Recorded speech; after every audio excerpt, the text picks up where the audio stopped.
Just a few years after the Medici Palace was completed, and only a few blocks away, one of the other wealthiest families in Florence built a palace. Well, there's a whole boom in palace building after the Medici built their palace. And so we're looking at the Palazzo Rucellai, whose architect is the famous Alberti. Now, Alberti was a brilliant humanist. He wrote an important book on architecture, in addition to his famous book on painting. Alberti's On Architecture is probably the most important treatise on architecture after the 10 books of architecture by the ancient Roman Vitruvius. Right, which had only been discovered a few decades earlier. So there's this whole revival of ancient Roman architecture. And we see that a little bit in the Medici Palace, but we see it really here in the Rucellai Palace by Alberti. What's fascinating is that Alberti is looking back to Vitruvius' ancient work, seeing this standardized vocabulary and employing it in a self-conscious way that is announcing its historicism. Announcing it's looking back to ancient Roman architecture. Alberti had been in Rome, he had studied ancient Roman architecture. And the classicism is not coming through only in the individual elements, but also in the emphasis on measure and harmony. Giovanni Rucellai came from a wealthy Florentine family of wool manufacturers. Like most wealthy Florentines, that's how they made their money. At this particular moment in Florentine history, it was important that Rucellai express his loyalty to the Medici family. Alberti was clearly referencing the Medici Palace, and you can see that in the organization of the facade into three primary stories. But there are also really important differences, and you can see that especially in the masonry. For example, this building is much more delicate. Gone is that heavy, dark, rusticated masonry that we saw in the earlier building. Right, that gave the impression of the Medici Palace as being almost like a fortress and recalling the Palazzo Vecchio. This building feels much more intellectual in its geometry, its lightness, its sense of the cerebral. So we see more classical elements here than we saw in the Medici Palace. We have pilasters, rounded arches, although we did see that also in the Medici Palace. But in between the stories, instead of just a string course, we have a classical entablature, which gives us a sense of horizontality and which is filled with decorative patterns. Between the ground floor and the first floor, we see the Medici device of a diamond ring with 3 feathers coming out of it.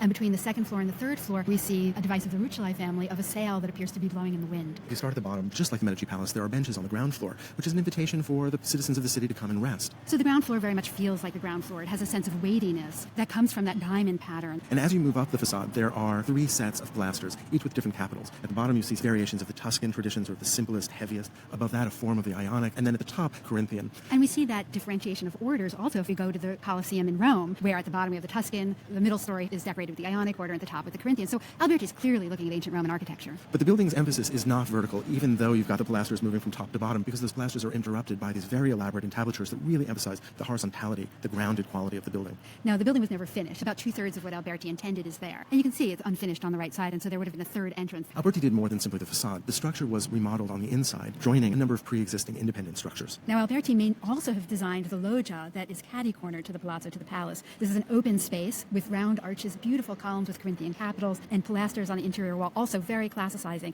And this loggia may, in fact, have been built to commemorate a wedding between a member of the Medici family and the Rucellai family, so a joining of these two powerful Florentine families. Actually, it's important to note that it's no longer an open loggia. It's now got a glass covering, and it's actually a shoe store. But originally, it would have been an open space that would have protected people as they walked through, and reminds us that even the palace is seen as a kind of civic good, that this was adding to the beauty and the harmony of the city. Well, we can see the building of the palazzo, of the loggia, of this piazza in front as part of the beautification of the city that happened in the 15th century. That civic pride that led the people of Florence to be interested in beautifying their city with great works of sculpture and architecture. So here in the middle of the 15th century, in the center of Florence, we have this invention of what humanism looks like applied to domestic architecture.